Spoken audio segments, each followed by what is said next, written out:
ইউক্রেনের president Vladimir জেলেনস্কিকে যুক্তরাষ্ট্রের সঙ্গে নতুন করে আলোচনায় বসতে হবে এবং ইউক্রেনের মূল্যবান খনিজ সম্পদে মার্কিন প্রবেশাধিকার নিশ্চিত করতে একটি চুক্তি করতে হবে, এমনটাই জানিয়েছেন হোয়াইট হাউসের জাতীয় নিরাপত্তা উপদেষ্টা মাইক ওয়ালটজ।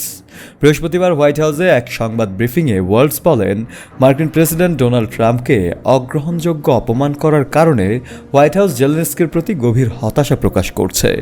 গত বুধবার জেলেনস্কি যুক্তরাষ্ট্রের বিরল খনিজ সম্পদের অংশীদারিত্বের দাবি প্রত্যাখ্যান করেছে।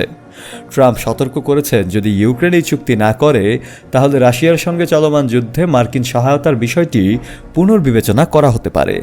ইউক্রেনের ভূখণ্ডে বিপুল পরিমাণ মূল্যবান খনিজ সম্পদ রয়েছে, যার মধ্যে লিথিয়াম ও টাইটানিয়াম অন্যতম। এছাড়া কয়লা, গ্যাস, তেল ও ইউরেনিয়ামের মতো বিশাল মজুদও রয়েছে সেখানে, যার বাজার মূল্য কয়েক বিলিয়ন ডলার। ওয়ালটজের মতে, যুক্তরাষ্ট্র যদি ইউক্রেনকে সহায়তা দিয়ে থাকে তাহলে তার বিনিময়ে কিছু পেতে হবে। তিনি বলেন, আমরা ইউক্রেনকে একটি ঐতিহাসিক সুযোগ দিয়েছি যা তাদের জন্য টেকসই নিরাপত্তার নিশ্চয়তা দেবে। তবে জেলেনস্কি আমাদের প্রস্তাব গ্রহণ করেননি এবং সাফ জানিয়ে দিয়েছেন তিনি তার রাষ্ট্র বিক্রি করতে পারবেন না। এদিকে কিয়েভ মার্কিন বিশেষ দূত কিথ কেলগের সঙ্গে বৈঠকের পর জেলেনস্কি জানিয়েছেন তিনি যুক্তরাষ্ট্রের সঙ্গে একটি বিনিয়োগ ও নিরাপত্তা চুক্তি করতে প্রস্তুত, যা যুদ্ধ সমাপ্তিতে সহায়ক হবে। জেলেনস্কির এই বৈঠক কিয়েভের জন্য অত্যন্ত গুরুত্বপূর্ণ ছিল, কারণ এর মাধ্যমে ইউক্রেনীয় কর্মকর্তারা তাদের চাহিদাগুলো ওয়াশিংটনের কাছে তুলে ধরতে পেরেছেন।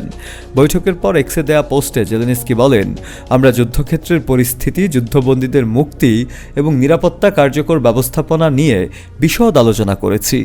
এছাড়া তিনি জানিয়েছেন কানাডা, ফিনল্যান্ড, নরওয়ে ও দক্ষিণ আফ্রিকার নেতাদের সঙ্গেও আলোচনা করেছেন এবং পুনর্ব্যক্ত করেছেন যে ইউক্রেনকে বাদ দিয়ে ইউক্রেন সম্পর্কে কোনো সিদ্ধান্ত নেওয়া যাবে না। উল্লেখ্য, 3 বছর ধরে চলা রাশিয়া ইউক্রেন যুদ্ধে দ্রুত সমাপ্তি চাচ্ছেন ট্রাম্প। প্রেসিডেন্ট হিসেবে দায়িত্ব নেওয়ার পর 1 মাসের মাথায় তিনি স্পষ্ট করেছেন এই যুদ্ধ মার্কিন সম্পৃক্ততা যুক্তরাষ্ট্রের স্বার্থের সঙ্গে সামঞ্জস্যপূর্ণ নয়। তাই তিনি আগে প্রশাসনের নীতির পরিবর্তন করে সরাসরি রাশিয়ার সঙ্গে আলোচনার মাধ্যমে দ্রুত একটি সমাধান চান।